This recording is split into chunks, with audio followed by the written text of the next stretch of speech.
ये समझ सती माता का बेटा रंग प्रस्तुत करने जा रहा है।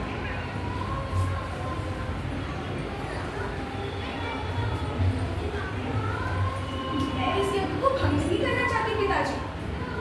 महादेव ने तो कहा था मुझसे कि पिताजी ने निमंत्रण नहीं भेजा तो मत जाओ, किंतु एक और अपने पिताजी के सम्मान को चोट पहुंचाई तो दूसरी ओर अपने महादेव की आज्ञा का उल्लंघन किया।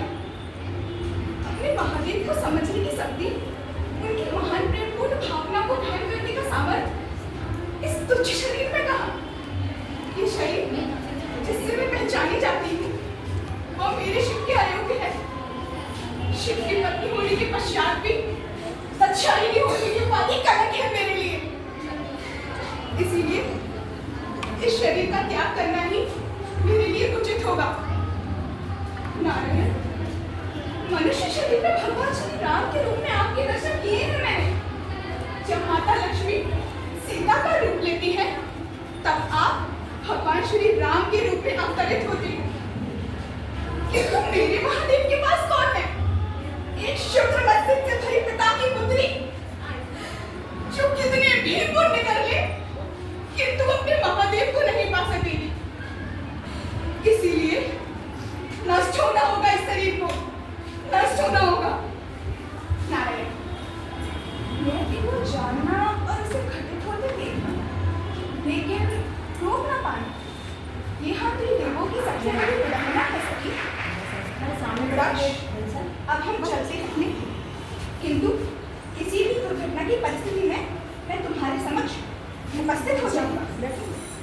दक्ष, नारायण, नारायण नहीं नारायण, बस कभी बस, बहुत हुआ। आखिर तुम्हारी वजह से श्री हरि विष्णु इस दरबार से लौट गए। आखिर उस भांड से स्वान की कला तुमने भली बातें सीख ही ली, क्या बिगाड़ देगा वो मेरा कपाली? पाखंडी, विचरण करने वाला मूर्ख अद्भुत। बस प्रजापति बस, बहुत हुई मेरे स्वामी की निंदा। पूरी सृष्टि जिस प्रेम को प्राप्त करने के लिए अभिलाषित है वो महादेव द्वारा आपकी पुत्री को प्राप्त हुई। किंतु आज मुझे ज्ञात हुआ कि दक्षायणी होने की उपाधि कितना बड़ा कलंक है मेरे लिए। इस कलंक से, इस श्राप से, इस अभिशाप से मुझे मुक्त होना होगा, नष्ट होना होगा, इस देह को नष्ट होना होगा। कदाचित उसके पश्चात मैं मेरे महादेव को पा सकूंगी, सदा सदा के लिए उनकी हो सकूंगी, सदा सदा के लिए। दक्ष, यही तो तेरा कलंक है सती कि तू उस पाखंडी की अर्धांगिनी है।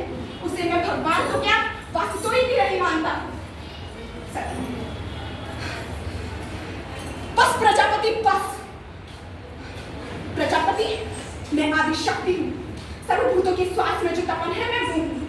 मनुष्य की कुंडली नाभि शक्ति में स्थित कुंडली शक्ति में हूँ। ग्रह नक्षत्र की गति में हूँ।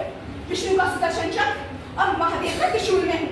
मानव कल्याण के लिए महादेव से मिलन हेतु मैं तुम्हारे ग्रह में अवतरित हुई, किंतु तुम मेरा परिचय नहीं पा सके और अपने अहंकार में आके मेरे महादेव का अपमान कर दिया। अब महादेव के क्रोध का भजन तुम्हें भुगतना होगा। और केवल तुम्हें ही क्यों, इस पूरे संसार को भुगतना होगा तुम्हारे दुष्कर्म का परिणाम। अब मेरा इस शरीर के संबंधी से कोई रिश्ता नहीं। मैं इस शरीर के संबंधी की शिक्षा त्याग करती हूँ। इस शरीर को जन्म देने वाली दात्री माता को मेरा अंतिम प्रणाम है। इस शरीर के सभी संबंधियों को मेरा अंतिम प्रणाम है। अपने महादेव को नमन करते हुए स्वयं को ऊर्जा भूख से